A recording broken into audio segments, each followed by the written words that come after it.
Good morning, students. My name is Vandana Devangan from Bharati College, PIIT Durg. Today my topic is learning. आज हम पढ़ने वाले हैं learning. Learning मतलब होता है अधिगम. क्या होता है लर्निंग, क्या होता है अधिगम? हम जानते हैं कि लर्निंग क्या होता है, उसे कहा जाता है हिंदी में अधिगम. और अधिगम का अर्थ होता है सीखना. सीखने की जो प्रक्रिया होती है वो जीवन पर्यंत चलते रहती है. अधिगम और क्या है, शिक्षा.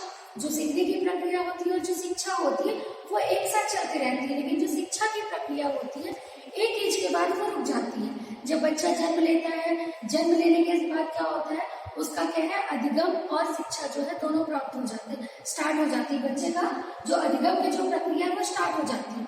जब बच्चे स्कूल जाता है, स्कूल जाने के बाद जब वो कॉलेज कोर्स कंप्लीट करता है तब तक उसकी शिक्षा की प्रक्रिया चलती रहती है. लेकिन शिक्षा की प्रक्रिया जो होती है एक समय पे रुक जाती है. जो हम शिक्षा क्या करते हैं स्कूल में या कॉलेज में हम जो प्राप्त करते हैं, लेकिन अधिगम की जो प्रक्रिया होती है वो क्या होती है, जीवन पर्यंत चलते रहती है. जो व्यक्ति होता है, जो बालक होता है, वो जन्म से लेकर मृत्यु पर्यंत तक के सीखता रहता है. जैसे हम इसमें देख सकते हैं अधिगम का अर्थ. अधिगम क्या है, प्रक्रिया है. क्या है अधिगम, क्या है, प्रक्रिया है, प्रोसेसिंग है, जो जीवन में लाइफ में क्या है बहुत इंपॉर्टेंट रखती है. मतलब अधिगम की जो प्रक्रिया है वो क्या करती है, लाइफ में बहुत इंपॉर्टेंट रखती है. क्यों इंपॉर्टेंट रखती है, क्योंकि बाल्यावस्था, किशोरावस्था, वृद्धावस्था, मतलब ये जो अधिगम की जो प्रक्रिया होती है वो क्या होती है, बाल्यावस्था में, किशोरावस्था में, वृद्धावस्था में, ये पूरी अवस्था में क्या होती है, चलते रहते हैं. मतलब एक बालक जो है जब वो जन्म लेता है तो जन्म से लेकर मृत्यु पर्यंत तक क्या करता है, वो केवल सीखते रहता है और सीख कर नए नए अनुभव को क्या करता है, वो प्राप्त करता है. ठीक है, तो क्या है, अधिगम जो है एक प्रक्रिया होती है जो जीवन में बहुत ज्यादा इंपॉर्टेंट रखती है. ये प्रक्रिया जो है बाल्यावस्था में, किशोरावस्था में, वृद्धावस्था में ये प्रक्रिया जो है वो चलते रहती है. थर्ड में लिखा है कि जीवन पर्यंत चलने वाली प्रक्रिया.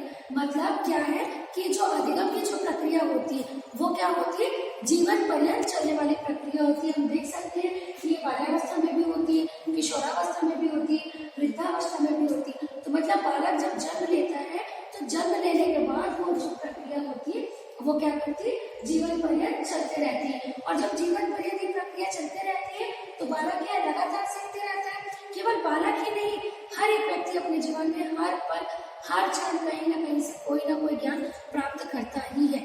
चाहे वो किशोरावस्था में हो, चाहे बाल्यावस्था में हो, चाहे वो किसी प्रौढ़ अवस्था में हो, किसी भी अवस्था में हो. क्योंकि हम चल रहे हैं तो चलते चलते भी किसी को अगर किसी के साथ हादसा हुआ देखते हैं तो भी हम उससे सीखते हैं, या हमको कोई नॉलेज देता है उससे हम सीखते हैं. मतलब हर पल, हर क्षण एक व्यक्ति जो होता है वो क्या करता है, शिक्षा प्राप्त करता है. तो शिक्षा जो है वो क्या है, जीवन में लगातार सीखते रहते हैं. हर पल, हर क्षण क्या करते हैं, हम जो है शिक्षा प्राप्त करते रहते हैं. ठीक है, फिर क्या है, मैंने आपको बताया कि अधिगम को क्या कहा जाता है, सीखना. तो सीखने में क्या होता है, समझना होता है और उसके साथ में समझ भी विकसित होती है. मतलब जब हम सीखते हैं तो क्या होता है, हमारे से हमको समझ आता है, हम समझते हैं उसको. जब हमको कोई चीज बताई जाती है, समझाई जाती है तो हम उसको क्या करते हैं, समझते हैं. और जब हम उसको समझते हैं, सुनते हैं, समझते हैं, और समझने के बाद क्या होता है, हमारी जो समझ का विकास होता है. मतलब क्या होता है, जब हम सुनते हैं, जब हमको कोई चीजें बताई जाती है, या हम किसी को रास्ते में देखते हैं, कुछ घटना हो रही है, अच्छी बुरी जो भी घटना हो रही है, या आसपास के वातावरण में जो चीज देखकर सीख रहे हैं, उसको क्या करते हैं, पहले हम देखते हैं, उसके बाद क्या करते हैं, समझते हैं. जब उनको हम समझने का प्रयास करते हैं और जब वो हमको समझ में आ जाती है तब हमारी समझ विकसित हो जाती है ना. तो क्या होता है कि जो अधिगम होता है उसके बाद क्या होता है, हमारी समझ विकसित होती है. उसके बाद है क्रियात्मक आधार. क्या होता है कि जो अधिगम होता है उसमें क्या होता है, अनेक प्रकार की क्रिएटिविटीज होती है. तो मनुष्य जो होता है अनेक प्रकार की जो क्रिएटिविटीज होती है उसके द्वारा भी क्या करता है, वो सीखता है. जैसे हम क्लास में करवाते हैं, स्कूलों में बच्चों से क्रिएटिविटी करवाती है, गेम्स करवाती है, स्पोर्ट्स करवाती है, वैसे ही हम अपने जीवन में अनेक प्रकार के रोल प्ले करते हैं. हमारे लाइफ में सुख दुख अनेक प्रकार की चीजें आती है, उन क्रिएटिविटी के द्वारा हम क्या करते हैं, सीखते रहते हैं. तो वही चीज बोल रहा है कि जब हम सीखते हैं, जब हम देखते हैं तो क्या होता है, हमारी समझ विकसित होती है. और समझ के साथ साथ में हम क्या करते हैं, हमारी जो सीखने की जो प्रक्रिया होती है वो अधिक ज्यादा इफेक्टिव होती है. ठीक है, फिर है व्यवहार में परिवर्तन और क्या होना, वांछनीय परिवर्तन. क्या होता है जब हम अधिगम प्राप्त करते हैं, जब हम अधिगम सीखते हैं जब हम अपने आसपास के वातावरण में या क्लास में हमको जब टीचर सिखाती है तब, या हम अपने परिवार से सीखते हैं, हम पर्सनल एक्सपीरियंस से सीखते हैं, दूसरे के एक्सपीरियंस से सीखते हैं, लोगों को देखकर सीखते हैं कि उनके साथ क्या हो रहा है या हमारे साथ क्या हो रहा है। तो जब हम बालक को सिखाते हैं या हम खुद सीखते हैं तो हमारे व्यवहार में परिवर्तन होता है।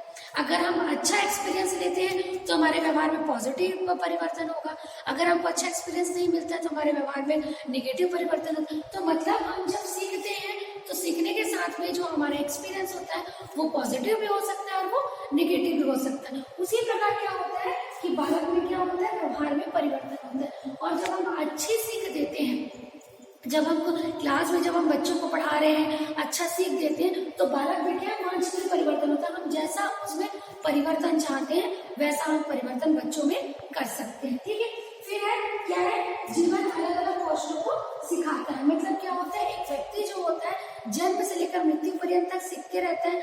बाल्यावस्था में, किशोरावस्था में, वृद्धावस्था में, प्रौढ़ अवस्था में, मृत्यु पर्यंत तक क्या करता है, वो सीखते रहता है। तो क्या होता है, उसके जीवन में अनेक प्रकार के कौशल आते हैं। जैसे एक मनुष्य जब जन्म लेता है तो वो एक बच्चा होता है, जैसे एक लड़की अगर जन्म लेती है तो एक बच्ची होती है, फिर उसके बाद में वो बहन होती है, फिर जब उसकी शादी हो जाती है तो फिर एक बहू होती है, फिर एक माँ बनती है, फिर वो क्या बनती है, वो खुद एक सास बनती है। तो ये प्रोसेसिंग जो है वो चलते रहता है। और इस स्टेप बाय स्टेप में मनुष्य जो होता है वो अनेक प्रकार की चीजों को सीखता है, चाहे वो लड़का हो या वो एक लड़की हो।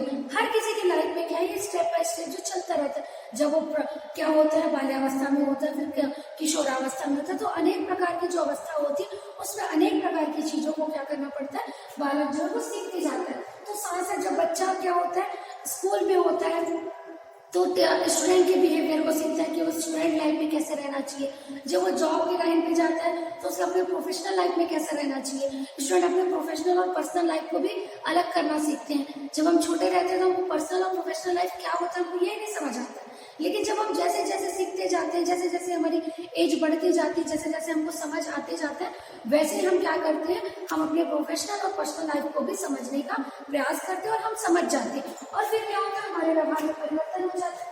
इसी प्रकार अधिगम के द्वारा क्या है, जीवन में हम अनेक प्रकार के कौशलों का विकास करते हैं। ठीक है, फिर रुचि और योग्यता का विकास क्या होता है, जब हम किसी के बारे में जानते हैं या देखते हैं, समझते हैं, तो हम उस पर क्या होता है, इंटरेस्ट होता है कि हम इसके बारे में और जानें। तो जैसे जैसे बालक सीखते जाएगा वैसे वैसे क्या होगा, उसके में इंटरेस्ट उत्पन्न होता है और उसके साथ साथ में क्या होता है, उसकी योग्यता का भी विकास होता है। मतलब सिखाने के द्वारा जब अधिगम हम करवाते हैं तो अधिगम के द्वारा क्या होता है, बालक में रुचि का भी विकास होता है और योग्यता का भी क्या होता है, विकास होता है। ठीक है, तो ये सभी चीजें क्या है, अधिगम का अर्थ है।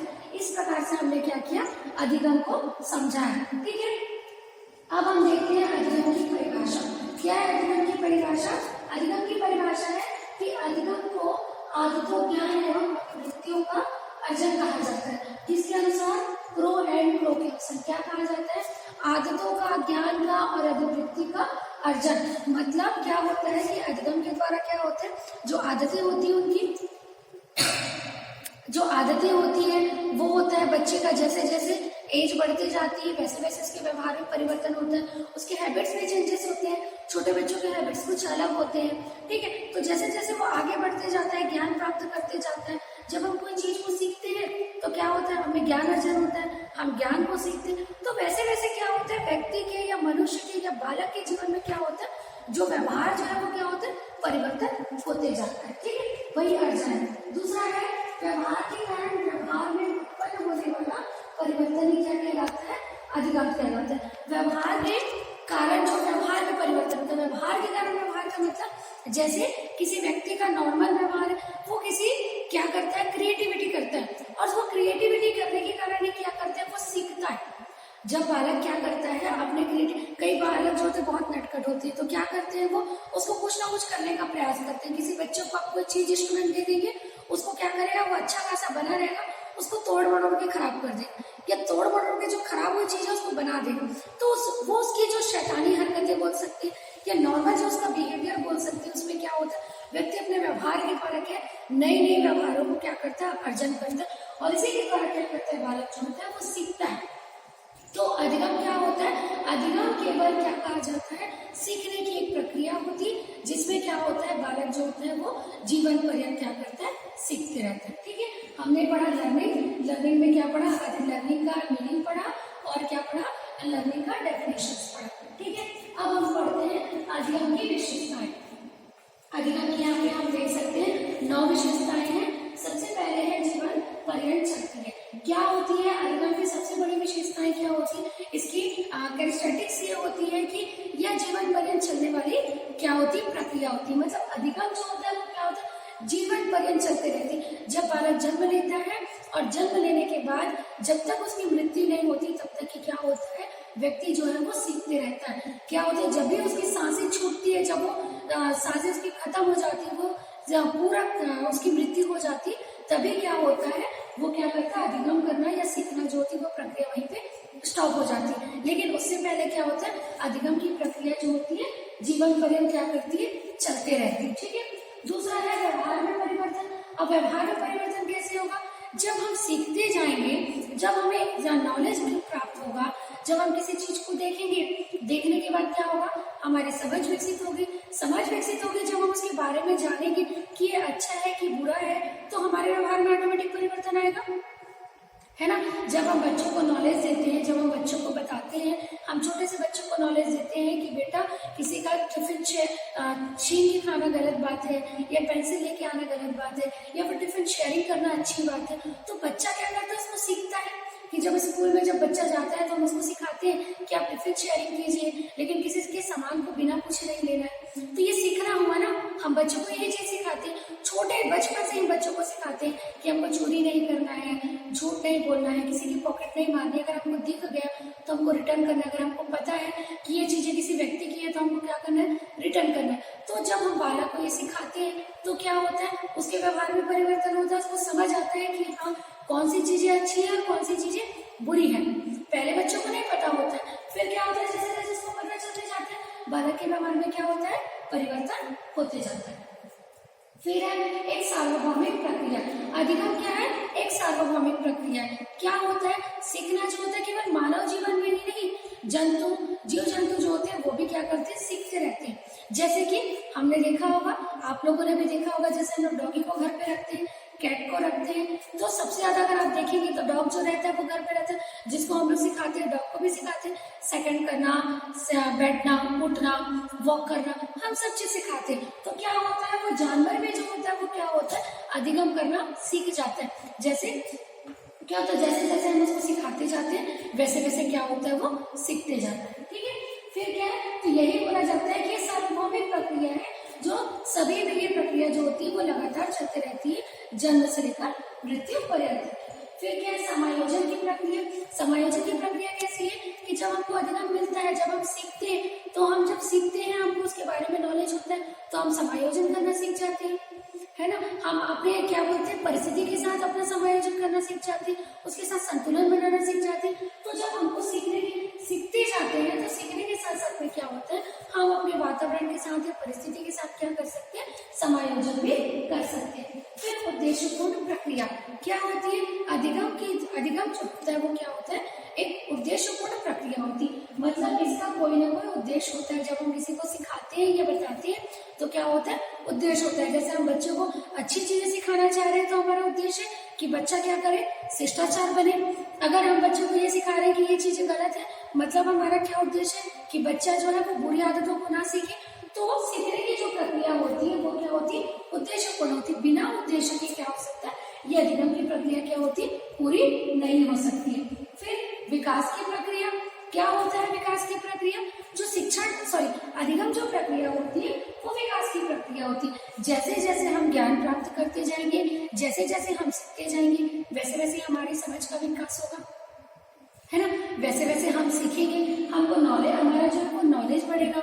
हम जैसे कि क्लास 1 में जाते हैं या फिर प्ले ग्रुप में जाते हैं तो हमको ना तो अनाराम समझ में आता है, ना हमको ABCD समझ आती है, ना कुछ समझ आता है। लेकिन जैसे जैसे हम सीखते जाते हैं 1 2 3 4 5, जैसे जैसे हमारा स्टेप बढ़ते जाते हैं वैसे वैसे हमारा विकास हुआ, शारीरिक विकास हुआ, मानसिक विकास हुआ, हमारा नॉलेज बढ़ा। वैसे वैसे जैसे हम पढ़ना स्टार्ट करते हैं, पढ़ते जाते हैं, तो क्या होता है, हमारा जो है विकास होते जाता है। फिर है नेक्स्ट पॉइंट है अनुभव की व्यवस्था।